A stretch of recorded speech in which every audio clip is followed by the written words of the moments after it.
Hare Krishna. So, the class will go on till what time?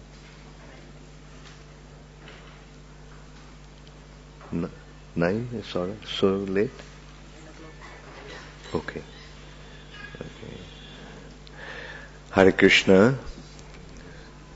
So as Gauranga Prabhu just mentioned, that he was expecting me to give a sort of a seminar on a very important topic that GBC had been discussing for last many, many years, and systematically through a committee called Srila Prabhupada's Position Committee, a subcommittee in GBC. They have eventually come up with a book called Srila Prabhupada, the founder Acharya of ISKCON. Actually, nobody has any doubt about Srila Prabhupada's position as the founder Acharya. But the consideration was, what does it actually mean, founder Acharya? Srila Prabhupada is the founder of ISKCON. No one will ever contest that. Srila Prabhupada is the founder. And Srila Prabhupada will always remain the founder of ISKCON. But this concept of Acharya, that Acharya of founder, she is not only the founder, he is also the Acharya of ISKCON. So that is what we had to thoroughly research, and this committee had about 11 members, and the committee was formed in 2006, and for 7 years we had been researching, discussing twice a year. During the GBC meeting, we had an extensive, in-depth probing into this topic. And then eventually, Ravindra Sarup Prabhu, who is actually, most of the devotees in ISKCON think that he is one of the best thinkers, one of the most profound thinkers, and one of the best writers of ISKCON. And so Ravindra Sarup Prabhu, who also is a member of the team, eventually wrote this book. And this book had gone through extensively by the GBC members and the senior devotees of ISKCON. Their input also was taken to establish this concept of Srila Prabhupada as the founder Acharya. And then finally, this book has come out this year, and we want these books to be read by anyone who comes in contact with ISKCON. Anyone who becomes involved in ISKCON. We want everyone to read this book in order to understand Srila Prabhupada's special position in ISKCON. So I'll briefly give you the background of this. Like, Prabhupada actually got this concept of founder Acharya from his spiritual master, Srila Bhaktisiddhanta Saraswati Thakur. Srila Bhaktisiddhanta Saraswati Thakur established an institution. The name of that institution was Gaudiya mission. And in a way we can see that Srila Bhakti Siddhanta Saraswati Thakur got this concept of institutionalized propagation of Krishna consciousness movement from his father and Shiksha Guru, Srila Bhakti Vinod Thakur. Bhakti Vinod Thakur revived Sri Chaitanya Mahaprabhu's teachings. Sri Chaitanya Mahaprabhu, as you all know, created an incredible spiritual revolution in India. He revolutionized the spiritual scenario of that time, about 500 years ago. At that time, India was completely under the Muslim domination. And Vedic culture, due to the influence of Kali, was became practically contaminated with all kinds of misconception. What was going on in the name of Hinduism had very little to do with the Vedic culture. All kinds of superstitions and all kinds of undesirable activities were introduced in the name of Vedic culture. The Brahmanas were dominating the scene, who were actually caste Brahmins in most cases, meaning they are born in a Brahminical family. By caste, they are Brahmins, but by qualification, they were not.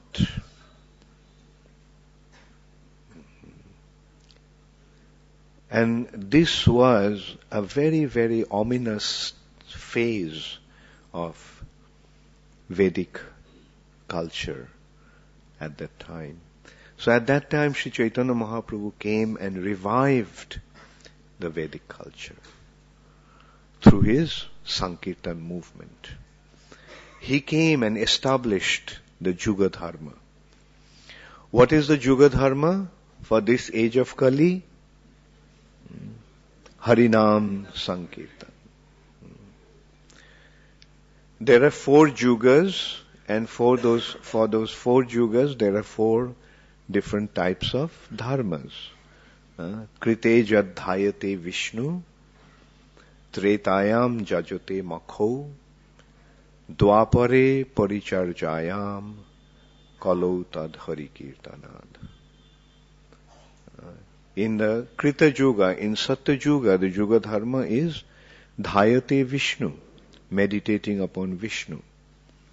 In Treta Yuga, the Yuga Dharma is Jajate Makho, performing sacrifice for the pleasure of Vishnu, Yogeshwar or Makho. And Dwapare Paricharjayam, the Yuga Dharma of Dwapar Yuga is to worship the Lord in the temple. And Kalo Tad Hari Kirtanat. And the Yuga Dharma of the age of Kali is to chant the holy name of the Lord. Harer Nama, Harer Namaiva Kevalam, Kalo Naste Vanaste Vanaste Vagatirannatha. So, Sri Chaitanya Mahaprabhu came and established the Yuga Dharma. In other ages, to perform dharma, there was the consideration of qualification. Especially the spiritual activities were performed by the Brahmanas. But in Kali Yuga, there was total Varna Shankar, admixture of the castes. There's ashrams and varnas. Therefore Chaitanya Mahaprabhu came and gave a process which is meant for everybody, and which was very strongly opposed by the Brahmanas. But Sri Chaitanya Mahaprabhu's, he successfully established the Yuga Dharma, Nam Sankirtan. But soon after Sri Chaitanya Mahaprabhu's disappearance, soon means say about 200 years after Sri Chaitanya Mahaprabhu's disappearance, his Sankirtan movement again became affected by all kinds of apasampradayas. Apasampradayas means the group of people who claimed that they are the followers of Sri Chaitanya Mahaprabhu, but they are not actually proposing, or they are not presenting and practicing the teachings of Sri Chaitanya Mahaprabhu. They had nothing to do with Sri Chaitanya Mahaprabhu, but they claimed that they were the followers of Sri Chaitanya Mahaprabhu. In some cases, the deviation came gradually, and in some cases, the deviation came rather abruptly. They came and just started to claim that they are followers of Sri Chaitanya Mahaprabhu.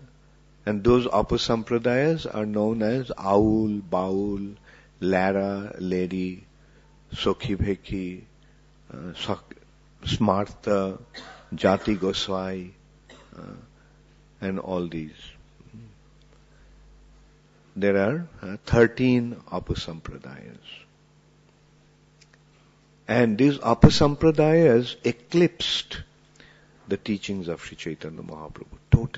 Totally eclipsed his teachings. And as a result of that, Mahaprabhu's teachings were lost. And what was going on in the name of Sri Chaitanya Mahaprabhu's teachings is just this, what these apasiddhantas, the deviant propositions of these apasampradayas. So in this way, when Mahaprabhu's teachings were practically lost, at that time Srila Bhakti Vinod Thakur came. And Bhakti Vinod Thakur started to revive Sri Chaitanya Mahaprabhu's Sankirtan movement.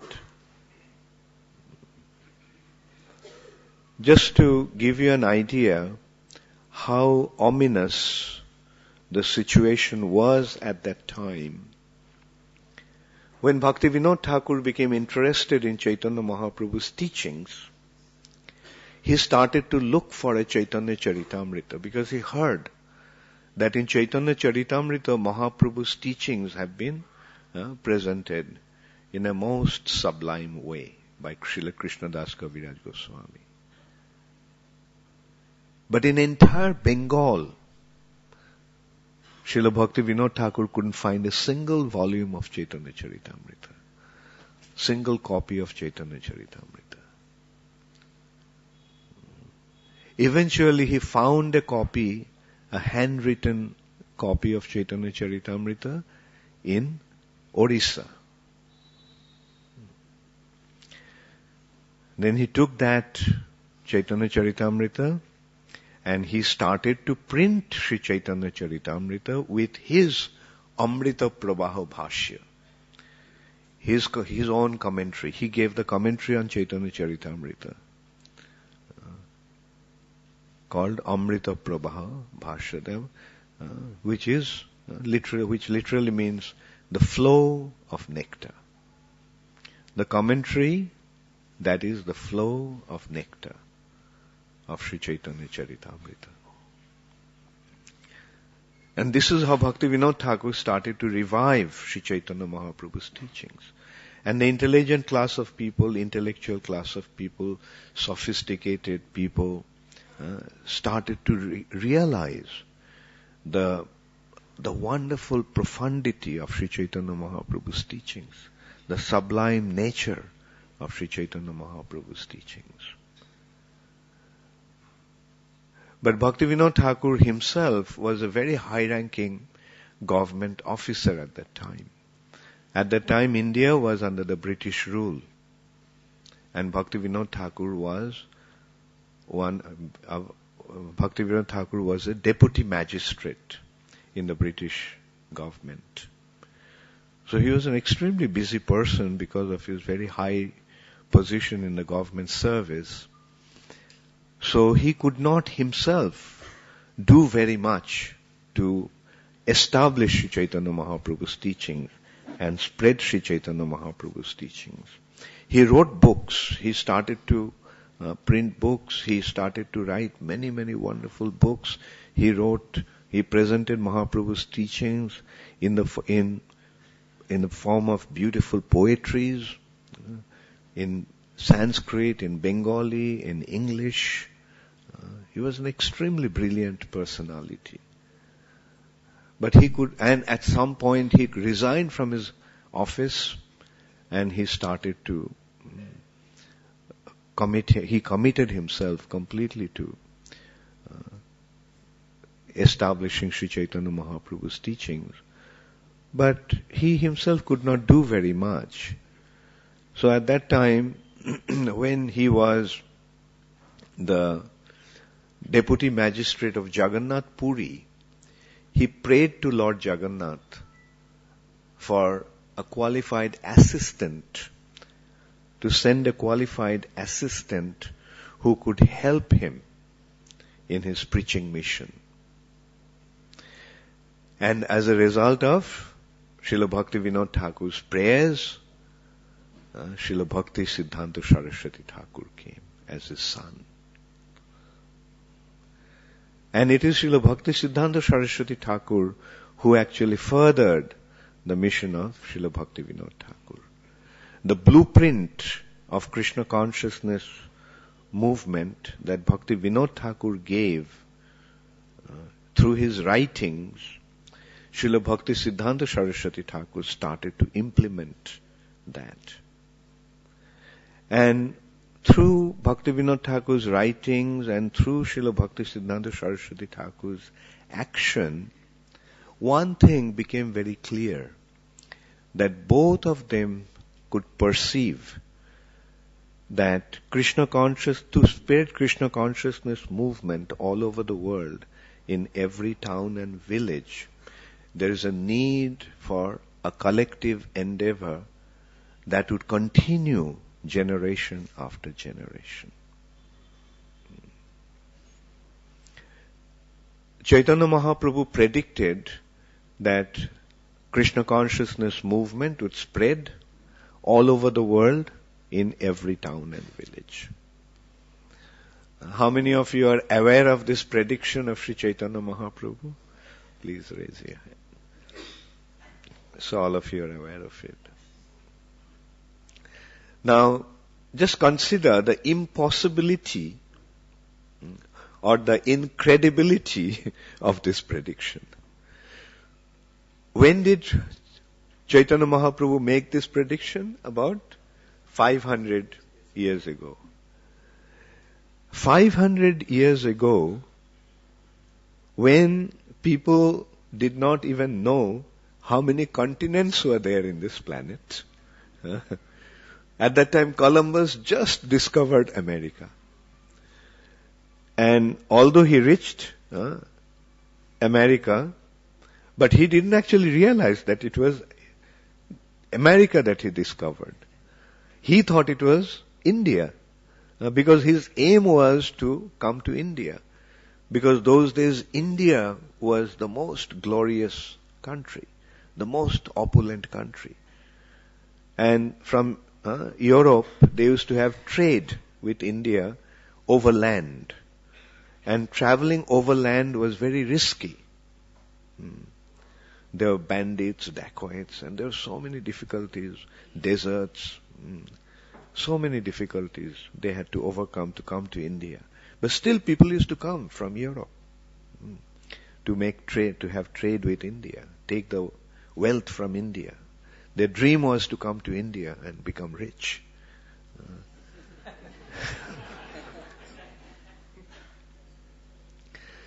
And at that time, Copernicus, this figured out that the earth is round. Prior to that, in Europe they used to think that earth was flat. But Copernicus discovered that the earth is round. So here the young man, Columbus, he considered if the earth is round and if there is ocean in the west, now if I move westward, then he'll come to India. And he convinced the Queen of Portugal, Queen of Spain rather, Isabella, and convinced her to patronize him to find a waterway to India. She liked the idea, she patronized him. And Columbus set out, built a beautiful boat, strong boat, and got his crew, and he set out to find India traveling westwards. India is in the east, but if the earth is round, then if I go west, then eventually he'll come to India. So that was the idea. So when he landed in the West Indies, again West Indies, so he found the land, so he thought he came to India. And that's why the original Americans, the Aborigines of America, are known as Indians, Red Indians. Jai Shri Shri Radha Gopinath ki Jai, Jai Shri Shri Srinath Ji ki Jai, Jai Shri Shri Gaur Nitai ki Jai. So the point is, 500 years ago, people didn't even know how many continents were there. But at that time, Chaitanya Mahaprabhu, see how emphatic his prediction was. Prithibite ache joto nagoradi gram, which means as many towns and as many villages are there, everywhere, all over the world, my Sankirtan movement will spread. Sarvatra prachar hoibe mor nam Sankirtan will spread. The Juga Dharma will spread. So 500 years back, this prediction was made by Sri Chaitanya Mahaprabhu. It was an impossible prediction. But no matter how impossible it may sound, can anything be impossible for the Supreme Personality of Godhead? So when the Supreme Personality of Godhead said that, it's bound to happen. Bhaktivinoda Thakur had that implicit faith. And with that faith, he started to revive his Sankirtan movement. As early as in 1894, Bhaktivinoda Thakur wrote in his book called the Bhagavat and the Life and Precepts of Sri Chaitanya Mahaprabhu, he mentioned that a time will come when these teachings of Sri Chaitanya Mahaprabhu would spread all over the world in every town and village. He's simply repeating what Sri Chaitanya Mahaprabhu said. It would spread in every town and village. And all the religions of this world will come under this umbrella of Sri Chaitanya Mahaprabhu's teachings. Now this is also another incredible prediction or incredible assessment. Like at that time, India was under the British rule. In the deep influence of the British domination. When the British made Indians feel, not only feel, believe with full conviction that whatever is Indian is useless and West is the best. That is what they very successfully made all the Indians believe. And that faith or that influence or effect of the British teaching is still prevalent in India today. Even still today we are blindly following the West. We are blindly imitating the West with a deep conviction that West is the best. And India is no good. But Bhakti Vinod Thakur, at that time he wrote with such conviction, as if he was seeing the future. He's saying that it will happen. It will happen. Like Mahaprabhu's teachings will spread all over the world, so much so that all the religious conviction, all the religions will come under or will find a proper meaning of their conviction in Mahaprabhu's teachings. Because ultimately all teachings are culminating into Mahaprabhu's teachings. So, and Bhakti Vinod Thakur could foresee that for that we need an institution. Bhakti Siddhanta Saraswati Thakur understood that. And when he implemented his mission, when he started to preach, he established the institution known as Gauriya Mission. And within 15 years' time, he actually established that mission all over India. All over India. Can you imagine about almost 100 years ago, about 90 years ago, this Gaudiya mission had 63 centers and temples all throughout India. They had actually 64, but the 64th was one in Rangoon, in Burma. So he established 64 temples at that time. How many temples do we have? ISKCON? No, in India? Anyway, it took us some time. Okay, ISKCON has only about 45 to 50 temples. Big temples. So we can see, about 100 years ago, he had 63 temples established in 15 years' time.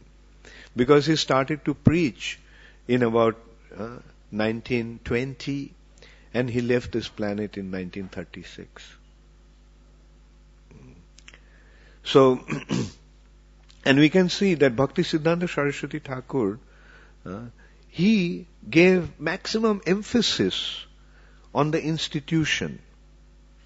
And before leaving this planet, Bhakti Siddhanta Saraswati Thakur he did not appoint any successor. Whereas all the religious institutions, those days, not only those days, even now we see, the most of the religious groups, they appoint a successor. Bhakti Siddhanta Saraswati Thakur did not mention anything about a successor. Rather, he instructed his disciples to collectively maintain the institution through a governing body. And he himself did not say very much about his position as the founder Acharya, but he implied that they should actually manage the institution through him as the head of the institution. That is how Prabhupada actually also got the concept of founder Acharya. Although Bhakti Siddhanta Saraswati Thakur didn't so emphatically mention that. But with Prabhupada we find that Prabhupada was quite emphatic about that. I'll come to that, why Prabhupada did that. One thing, Bhakti Siddhanta Saraswati Thakur and Bhakti Vinod Thakur and Srila Prabhupada, our Srila Prabhupada, knew one thing, that this massive task of spreading Krishna consciousness all over the world in every town and village is not going to happen in one generation. It will take generations after generations to make it happen.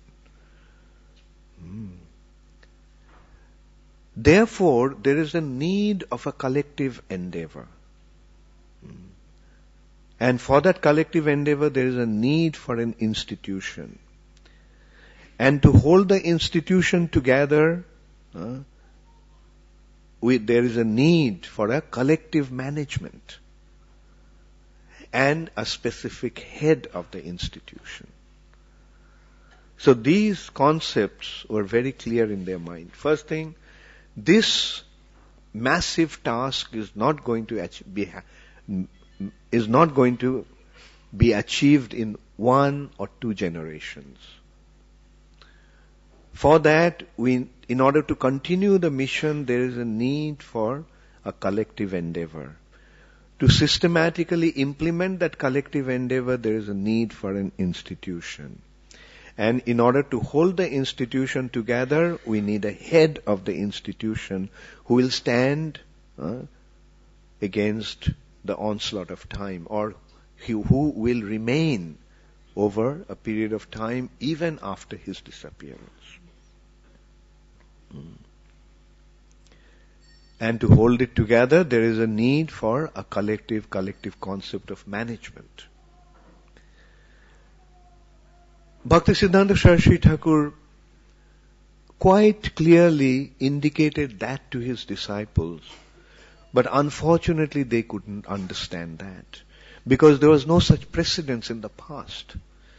So soon after Srila Bhaktisiddhanta Saraswati Thakur's disappearance, his leading disciples started to consider that how can a spiritual institution go on by through some group of managers? How can a spiritual institution continue with a group of managers? Rather, to continue the institution, we need an acharya, a spiritual head. And disregarding Srila Bhaktisiddhanta Saraswati Thakur's instruction, they appointed an acharya. And unfortunately, that acharya fell down.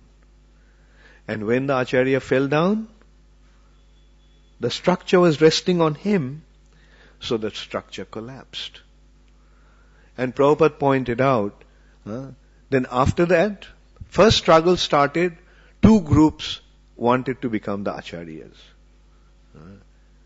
And then when the acharya fell down, then the structure collapsed, and then everybody wanted to be the acharya.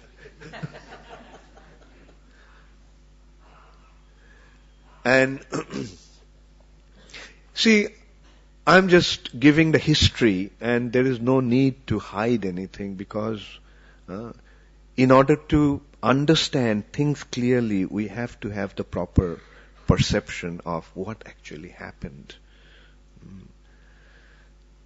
And as a result of that, we see what happened in the Gauriya mission, which was so effective at one time that it had 63 temples around India.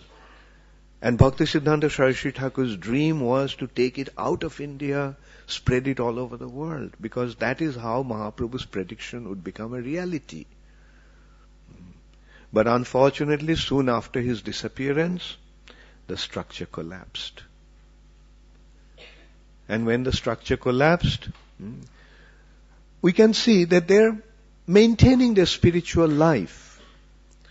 Different leaders had their different groups, their different temples, and they're carrying on with their spiritual life.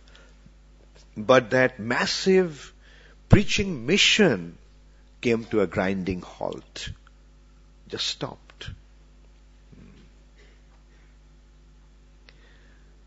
The only person who could actually understand the heart of Srila Bhaktisiddhanta Saraswati Thakur was Srila Prabhupada. How?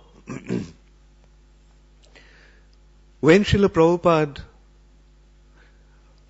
took sannyas, he was actually trying to help, and you can actually, it will be very interesting to read.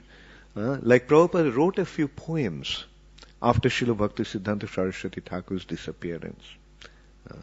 One is called Vaishishtastakam, and the other is called Viraha Ashtakam. So in that poetry, Prabhupada is clearly mentioning, he is urging his God brothers, that please try to understand the Guru Maharaj's mission.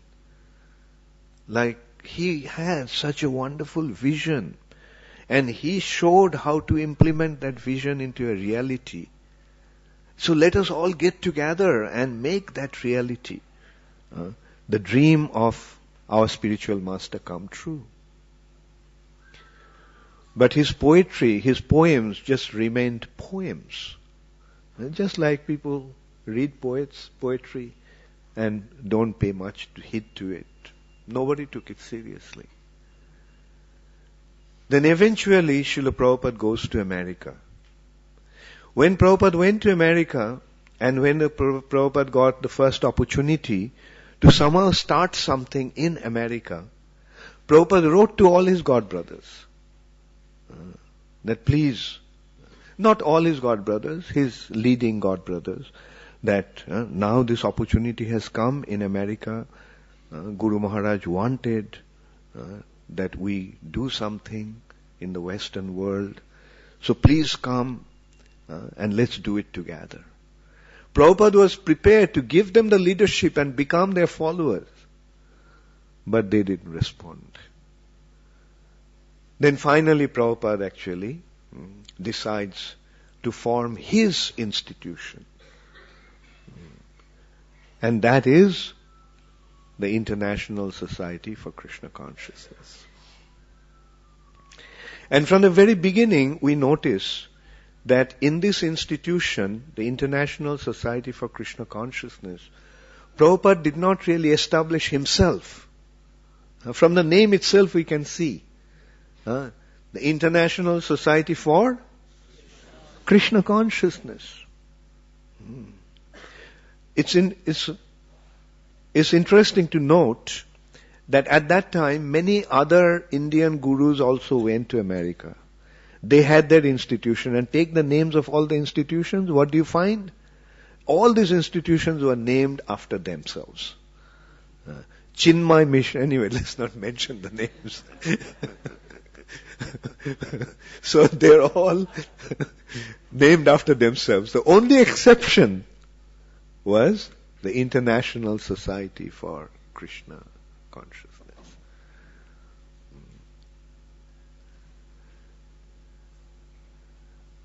And then what Prabhupada does? Soon after that, Prabhupada forms a GBC with 11 members, the governing body.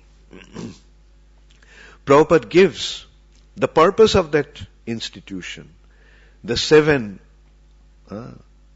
objectives of this institution.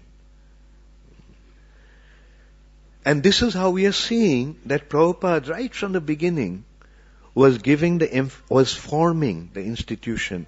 And Prabhupada knew that he had only few years. He went to America at the age of 70.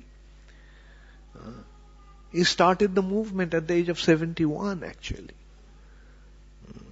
ISKCON was established in 71 in a small little storefront in 26 2nd Avenue.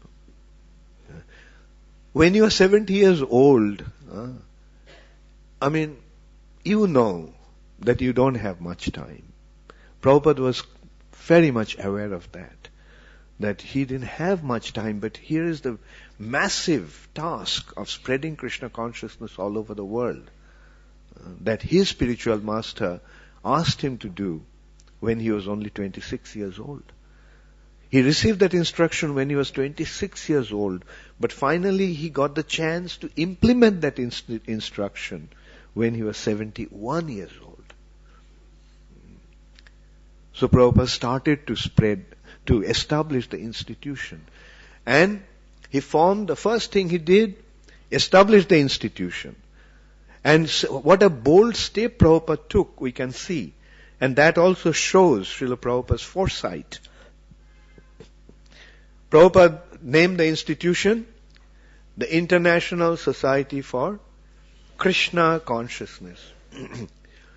The lawyer who was actually registering the institution, and even his few young American followers, all of them thought that to call it the International Society for Krishna Consciousness is not a good idea. Rather, call it the International Society for God Consciousness. Because people in America don't know what Krishna consciousness actually meant. But Prabhupada was adamant. No, International Society for Krishna Consciousness. Swamiji, people don't understand who Krishna is. Prabhupada said, I have come here to make them understand that Krishna is God. So we can see such clarity of perception. Like Prabhupada knew that this is how the world is going to recognize the Supreme Personality of Godhead. And then Prabhupada forms the GBC, the governing body. And what is Srila Prabhupada's role? He is one member of that governing body. He also has the same one equal vote, just one vote, one person, and no veto power. So that is how Srila Prabhupada formed the governing body concept. And Srila Prabhupada gave the emphasis on the governing body. You have to maintain the institution. You have to protect the institution. You have to continue the mission that I am establishing. And then, even during his last days, few months before Srila Prabhupada left the planet, Prabhupada very emphatically told us, don't make the same mistake that my godbrothers made after Guru Maharaj's disappearance. Guru Maharaj wanted them to maintain the institution through the governing body, but disregarding his instruction, they appointed an Acharya, and when the Acharya fell down, everything collapsed. Don't make the same mistake. What did Prabhupada mean by saying that? Maintain the institution collectively. Because individually, you may have problems. Individually, one may have problem. But the collective endeavor will protect us from that crisis. And we have seen in ISKCON, if we look at the history of ISKCON, we can see that many of our leading devotees had spiritual difficulties. But ISKCON is still going strong. Why? Because of this collective concept of management. Out of 30 individual leaders, out of 30 members, if one member has difficulty, then what will happen? That difficulty is not going to affect the movement so much. It will affect a big leader when he has difficulty. It will have its effect naturally throughout the movement. But the institution won't collapse because there are 29 other members to hold it together. And then in course of time, that person is going to be replaced. His position will be filled. So, then again, if another person has difficulty, there are 29 to protect that difficulty. Now, so this way we can see that an institution is of absolute importance. Institution is of absolute importance to continue the mission for generations to come. And so, like here we saw that Bhaktisiddhanta Saraswati Thakur just rarely mentioned once or twice about his position as the founder Acharya of Gauriya Mission. In some writings, in some articles, his position has been established. But he did not say very much. But it is interesting to note that Srila Prabhupada quite emphatically spoke about his position as the founder Acharya. And and it, at least to me, I'll honestly admit, it was actually quite surprising. I was quite surprised. It happened in Bombay actually, in Juhu Temple. The Juhu Temple was being constructed at that time. A newspaper article came out. And Srila Prabhupada read that article. And then he asked who gave the interview. And the devotee who gave the interview who spoke to the newspaper reporters, he was called in. And there were many other leading devotees present there. And Prabhupada blasted him. And why? That Prabhupada's name as the founder Acharya hasn't been mentioned in the entire article. And I was a new devotee at that time. I was thinking that Prabhupada is so humble. But why Prabhupada is so particular about his name not being printed in that article? It was at the back of my mind. At that time I couldn't quite understand, and I of course let it just pass. But later on I realized that Prabhupada was so emphatic about his position, so much so that Prabhupada, after that actually Prabhupada mentioned that wherever ISKCON's name comes up, there must be his name there as the founder Acharya. You all know that. In books, even in the temples, even wherever, ISKCON's name would be printed, ISKCON's name would appear, his name must be there as the founder Acharya, His Divine Grace, A.C. Bhaktivedanta Swami Prabhupada. Now, it's quite, in a way it was quite surprising. Like why, in one hand Prabhupada is so humble. I have seen people were giving credit to Srila Prabhupada in such an amazing way. And Prabhupada was always avoiding that credit. I remember once there was a press conference and the press people were telling Srila Prabhupada that he achieved something that Chaitanya Mahaprabhu himself couldn't achieve. And they pointed out that Mahaprabhu spread Krishna consciousness all over India, but you have spread it all over the world. In a way indicating that Prabhupada has achieved something which is greater than Chaitanya Mahaprabhu. But what was Prabhupada's response? I haven't done anything. So Mahaprabhu has done it. My Guru Maharaj has done it. They're simply giving me the credit. They have done it, but they gave me the credit.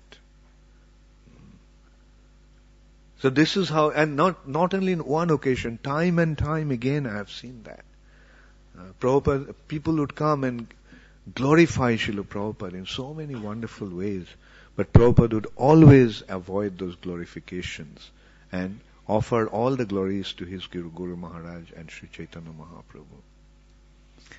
But in this instance, we could see that Prabhupada is so emphatic that his name should be there as the founder Acharya whenever the name ISKCON comes up.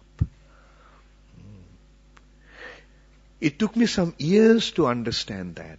After we saw the crisis that our movement had gone through and how this concept of institution protected us from those calamities, then I began to realize the importance of an institution. And to hold the institution together, we need the head of the institution properly established. So Prabhupada was emphatic about his position as the founder Acharya, not for his own glorification and aggrandizement. Prabhupada was doing that just to secure the movement. Prabhupada was doing that just to secure ISKCON. And these two concepts are absolutely essential. Prabhupada's position as the founder Acharya and the collective concept of management through the governing body. So, anyway, so finally, All these ideas have been thoroughly discussed, and eventually it has come up in the form of a book. So I think we have only a few copies sent here. How many? Anyway, these books are actually meant for free distribution. And we are going to translate them in all the major languages. We started to work already in Hindi, Bengali, Russian, and Spanish. Let me see. German, French. So they are going to be translated because in all major languages, so that everybody gets an opportunity to read this book, and understand what ISKCON is, what Srila Prabhupada's position in ISKCON, and eventually how this ISKCON is going to successfully spread Krishna consciousness all over the world. So I will, Gauranga Prabhu, you let me know how many copies you'll need in English. I'll just arrange to send them to you. Hare Krishna, all glories to Srila Prabhupada. So, does anybody have any questions? Yes.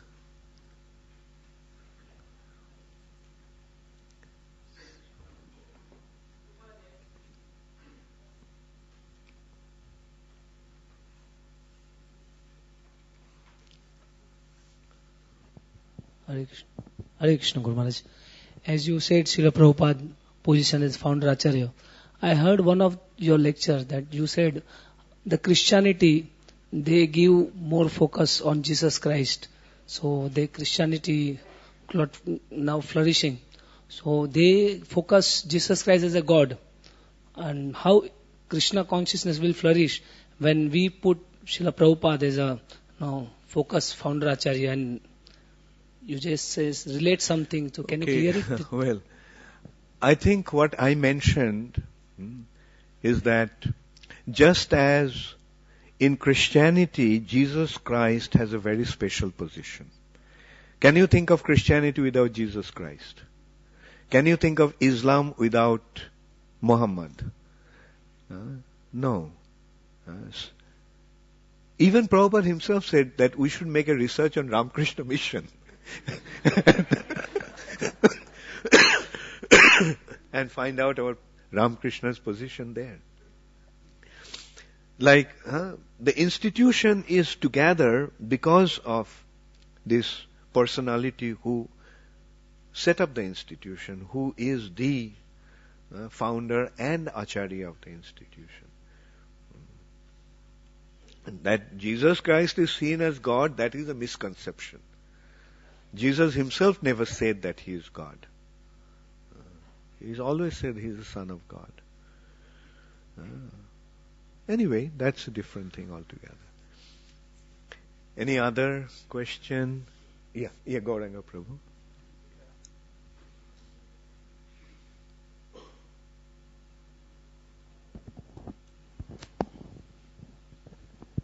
So just coming back to the point of what initially inspired you to get connected to Srila Prabhupada when, so many other philosophies and so many other things were there.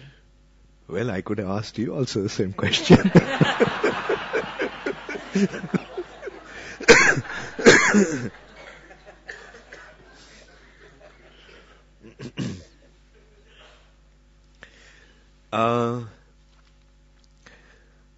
Well, I was searching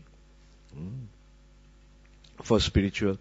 I wouldn't say spiritual life so much. I was kind of, I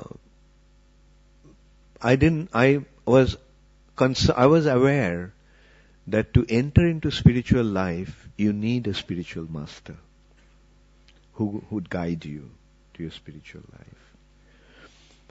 And I was searching for a guru in India, but I was, within a short time I got totally disillusioned, because I could see that, at least I couldn't find anybody to whom I could surrender myself completely. At least that understanding was there, that I have to surrender myself to a guru. And then the guru will take me. Although I didn't know where, but and in this way, when I practically gave up my search, then I came across this Nectar of Devotion. And when I started to read it, then from the very first page it occurred to me that this is what I was looking for. Those days my understanding of spiritual life was to achieve liberation. And when I started to read Nectar of Devotion, then I could see that Prabhupada is talking about 5 kinds of liberation. And then Prabhupada explained that out of these 5 kinds of liberation, 4 are positive and 1 is negative. And then I realized that the one that I was aspiring for is the negative one. And then it came with a wonderful awareness. I mean, that Prabhupada mentioned that God is a person. Those days, my understanding of the absolute truth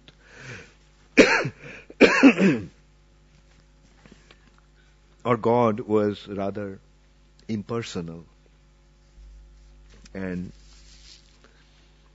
But Prabhupada very clearly pointed out that God is a person. And then he pointed out that Krishna is God. And I mean, being born in India, we grew up with a very close connection to Krishna. But here Prabhupada is so clearly pointing out that Krishna is God. And it just came with such clarity and profound awareness that I felt that this is what I was looking for. And then I had a dream the next night. I saw Srila Prabhupada in that dream. And I saw him sitting on a throne. Those days I didn't know what a Vasasan was. So Prabhupada looked like a person who is like he was sitting on a throne. And there was a beautiful, brilliant light around him. And just the sight made me realize that here is my Guru. Finally I found him. So I offered my obeisances to him. Didn't ask any question, or just my heart was filled with a profound joy that finally I found my spiritual master. And fortunately, when I met Srila Prabhupada, very kindly he allowed me also to be with him all the time. So that was another stroke of good fortune for me. Thank you. What about yourself?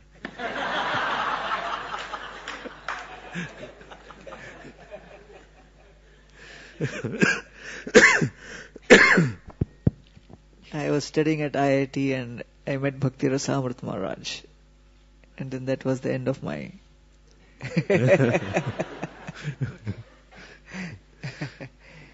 Then I connected with the devotees here. Yeah. Thank you. So everyone has a history. Thank you. Thank you. Any other question?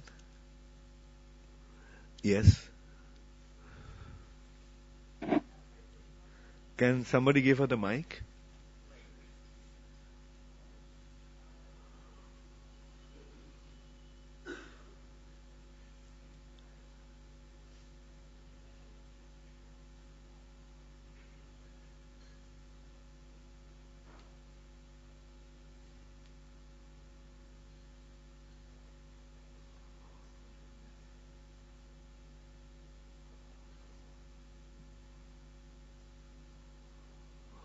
Okay, go ahead.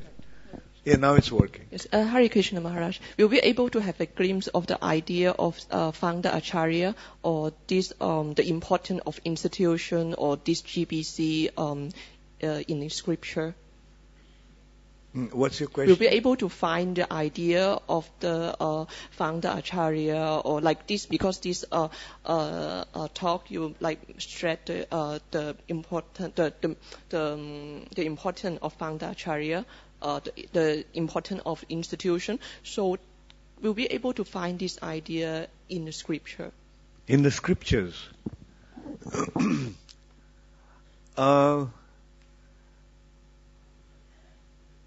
Well, I don't know whether, it's no mention like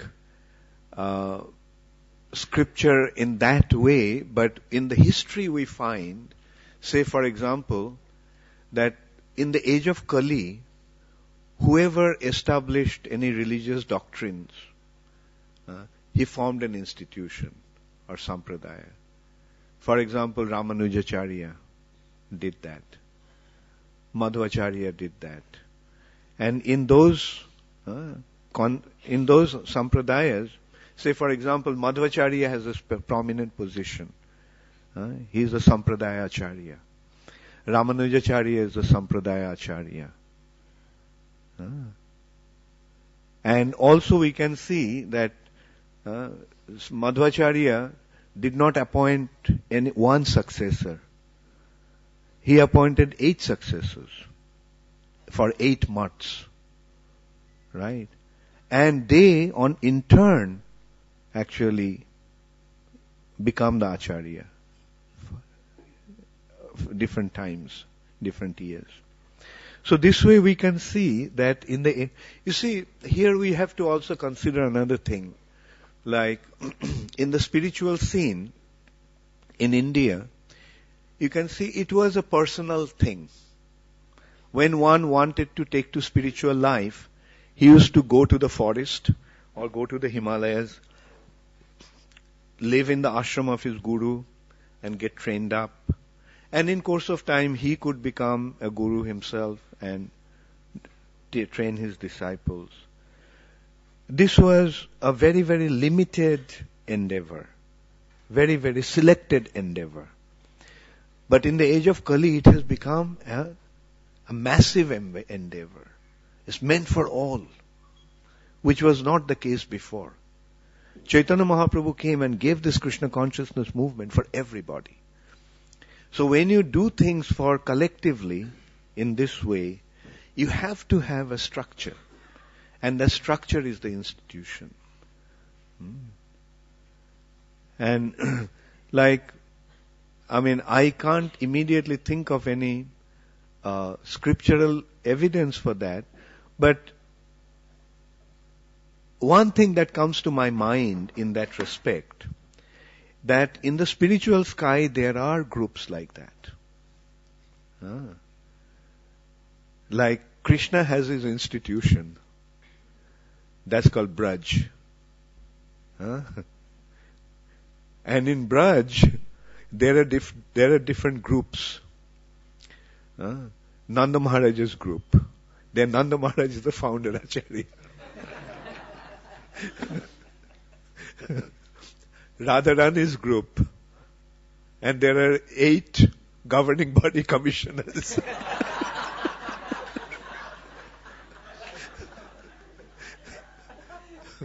So, when you think of a structure, then you have to have a definite, the head of the structure and the management body. Like, can you think of an army without a general and officers? To systematically have the army function effectively, don't you see the army has, you're from which country? Hong Kong. From Hong Kong. From Hong Kong, okay. Anyway, although it has a small army, but in the army, you will find that, say, there is a lieutenant. He has a small group. Then, above that, there is a captain. He has his group. Above the captain, there is a major. Above the major, there is a colonel.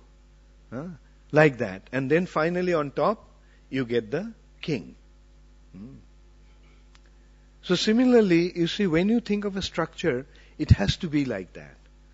The head of the structure, and then below that, there are definite officers executing different missions. Even in the spiritual sky, you get that. Krishna is the Supreme Personality of Godhead, and Srimati Radharani is the Commander-in-Chief.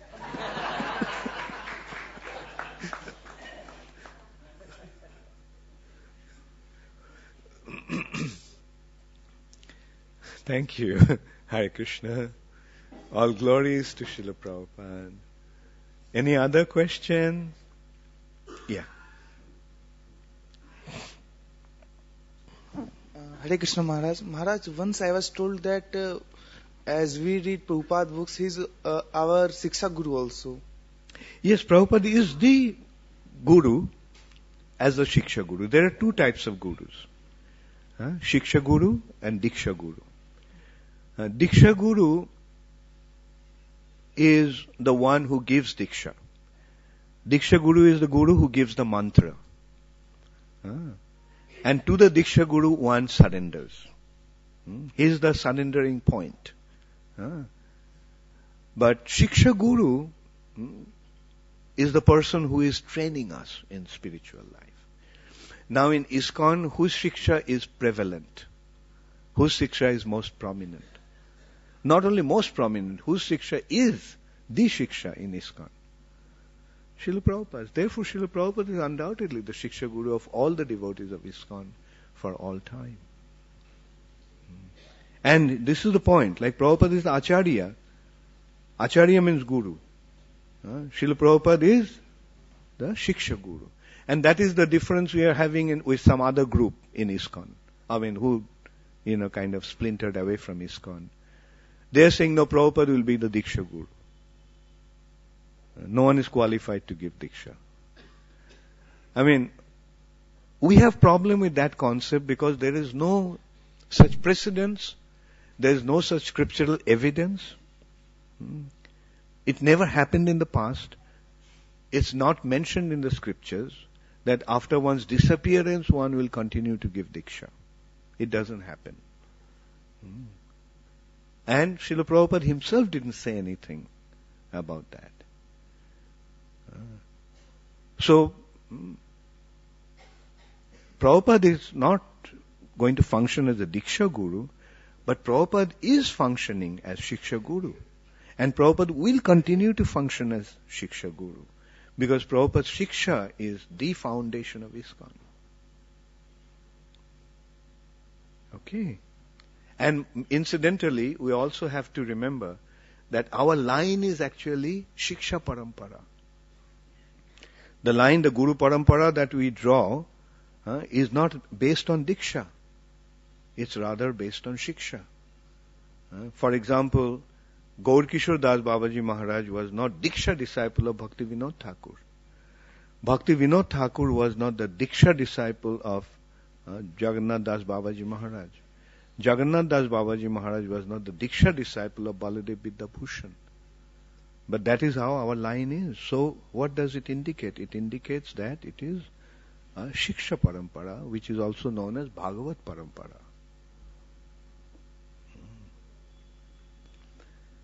So should we sing a bhajan? Like what if we, since we are glorifying Srila Prabhupada, what if we sing Shuddha Bhakata Charana Renu?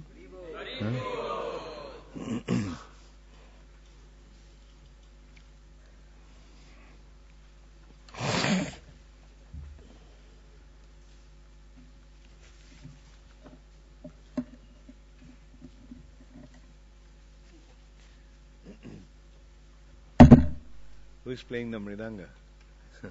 You'll play? Okay, very good.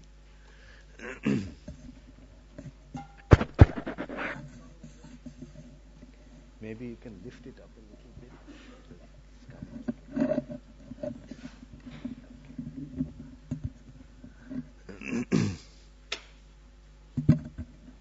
Is it all right if I sing? Will you be able to follow without the song copy? Oh, we're giving the books. Okay.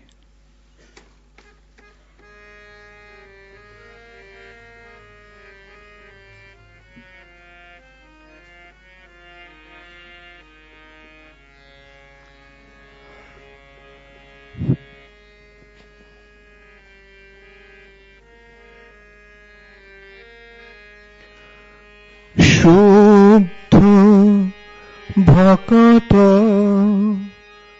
চরণ রেণু ভজনয়নুকু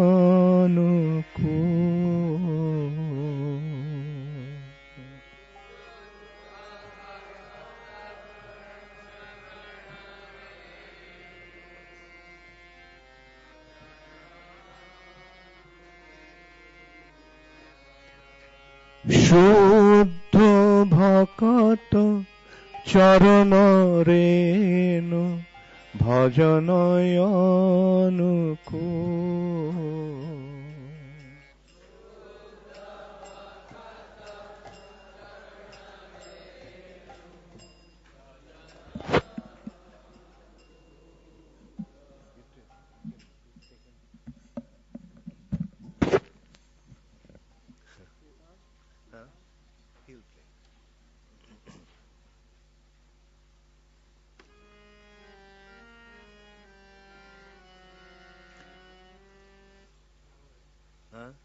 Okay.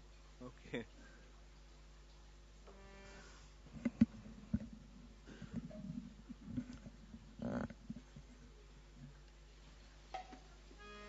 শুদ্ধ ভকত চরণ রেণু ভজনয়নুকু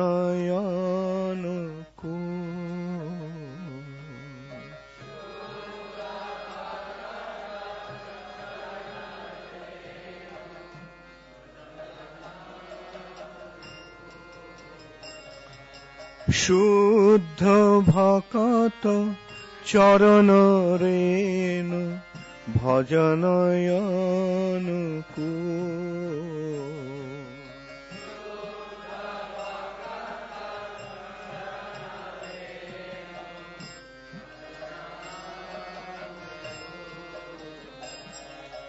ভকত সেবা পরম সিদ্ধি প্রেমলতিকারমু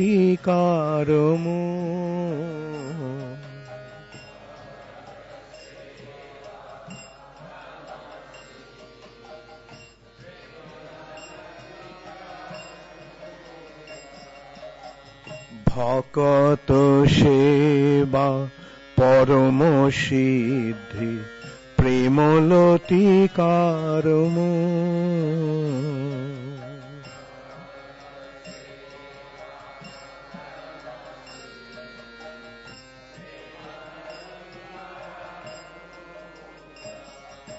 শুদ্ধ ভকত চরণ রেণু ভজনয়নুকু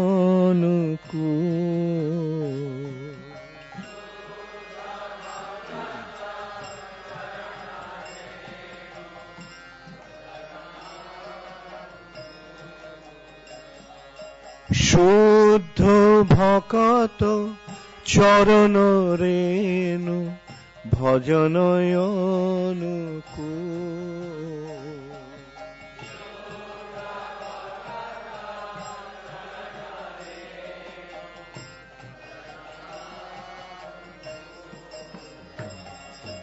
মাধব তিথি ভক্তি জননী যতনে পালন করি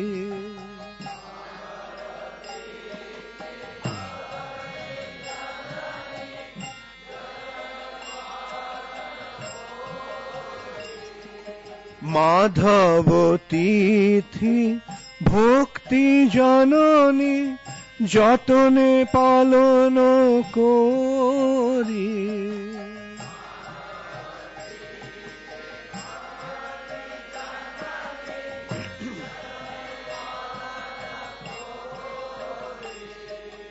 কৃষ্ণ বসতি বসতি বলি পরম আদরে বরি।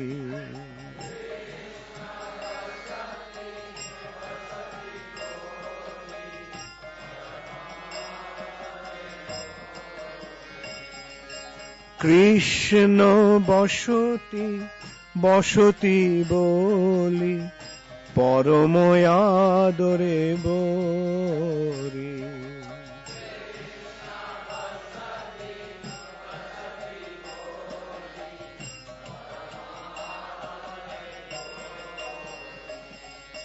শুদ্ধ ভকত চরণ রেণু ভজনয়নুকূল।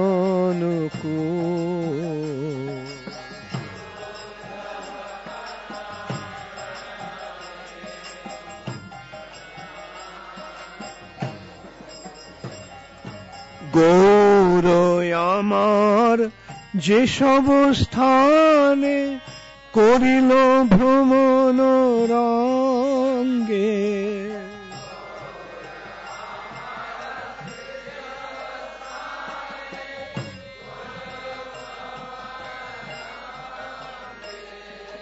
গৌর আমার যে সব স্থানে করিল ভ্রমণ রঙ্গে,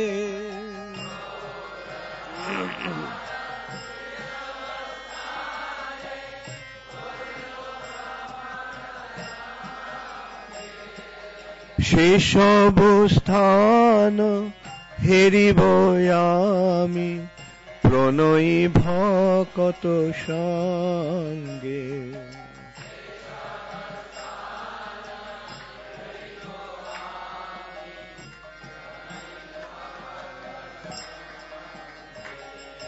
সেসব স্থান হেরিব আমি প্রণয়ী ভকত সঙ্গে।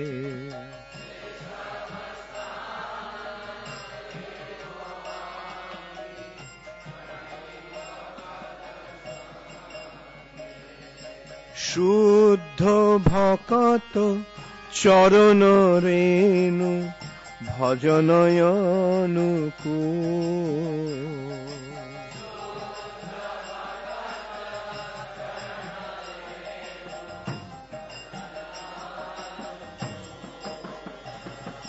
হরে কৃষ্ণ হরে কৃষ্ণ কৃষ্ণ কৃষ্ণ হরে হরে, হরে রাম রাম রাম হরে হরে।